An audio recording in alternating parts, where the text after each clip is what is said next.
On episode 09 of Luke Who's Talking, I'm going to talk about donations through hearts, Google being Google, and a pie.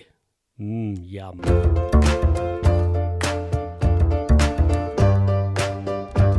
Hello and welcome back to another edition of the Luke Who's Talking podcast with me, Luke. How you doing out there? How you going? Something exciting that I will get to at the end of the podcast, at the end of this episode, if I remember it. I should probably write it on my notes, but what you going to do?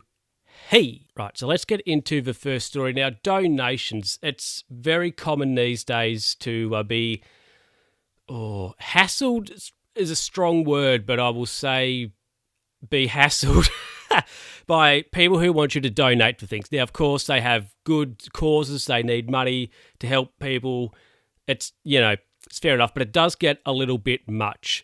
Now, a few weeks ago, I was in a voice chat and somebody mentioned a thing they had on their web browser and it was called Tab for a Cause. And I thought, what is this? I asked them about it. They said, this is how it works. So I thought, okay, so I installed it on my web browser. Now, what Tab for a Cause does, every time you open a new tab on your web browser, an ad will play, there'll be advertising on this tab.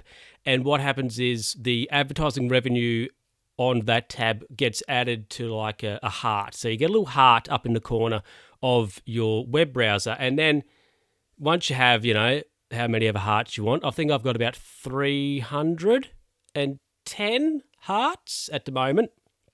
You click on that and you can donate hearts to, I think there is 6 various causes and foundations you can donate your hearts to. Now, this is a very good and easy and ingenious way, I think, for people to donate to charities in the modern world, in the modern day, because I think charities are going to find it difficult, like on the streets in the future, because cash is getting less and less. So if they're rattling tins wanting you to put money in them, well, with cash becoming less and less, people using it less and less, I think that form of gaining funds will become redundant.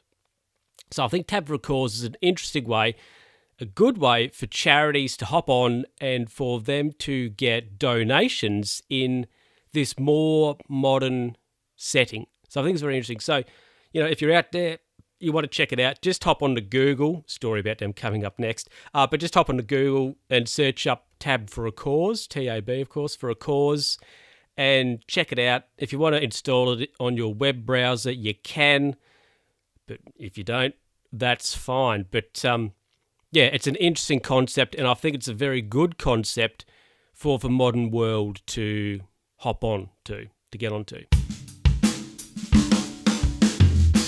Good old Google. Now, we love Google, don't we? Google solves all our problems. Now, let me tell you interesting thing that happened the other day on Google. Now, I've mentioned this a long time ago, but I've been looking at maybe trading some stocks or something like that, getting into investing.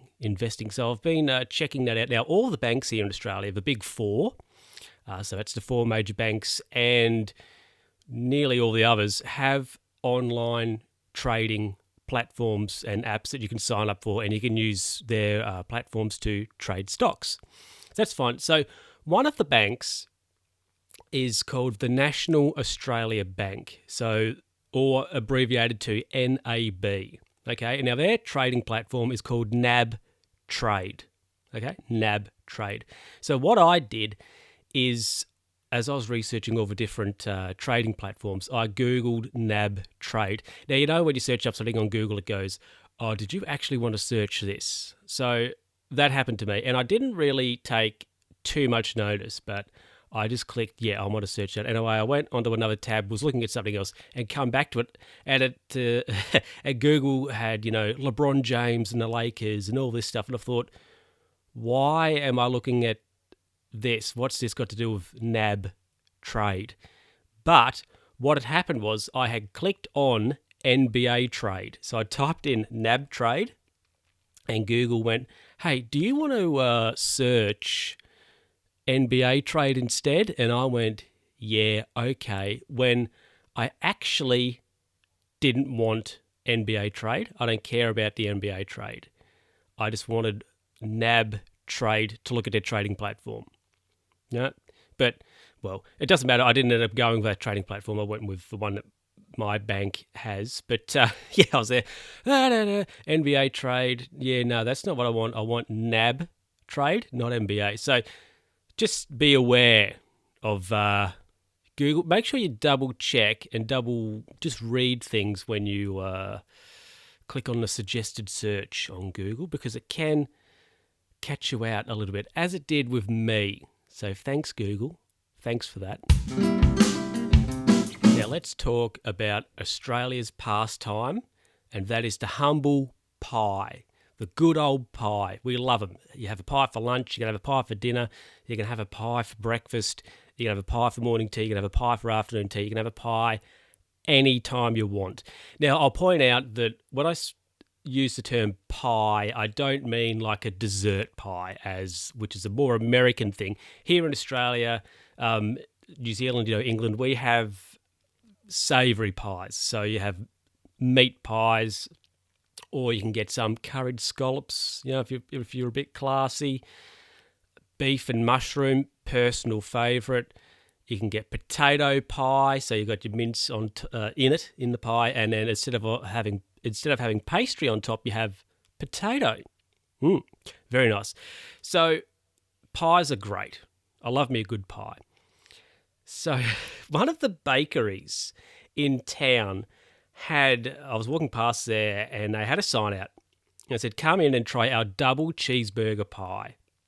So I thought, that's interesting. I'll have one of them at some point.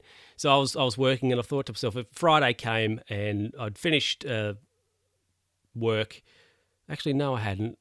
I'd finished most of it. It was about lunchtime. So I thought, I'm going to go out, get myself a pie. So I went down to the shop, down to the bakery, and I got myself one of these double cheeseburger pies.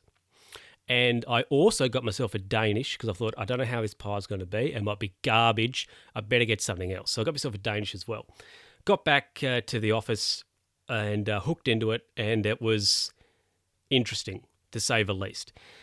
So it was, you've got your crust, and it had, it was like crappy McDonald's type burger. And it had, cheese, and another crappy McDonald's type burger, cheese. I think it had mustard in it, and it had pickles. I was not expecting the pickles. That is for sure. I was not expecting the pickles. Anyway, so I had this double cheeseburger pie, and it was interesting, to say the least. I'm not sure I would rush back to get one. Actually, that said, it was a limited edition pie. So I don't think they're selling them anymore. They only had them for a couple of weeks or maybe a month. So it's probably not a bad idea. But yeah, it was very interesting.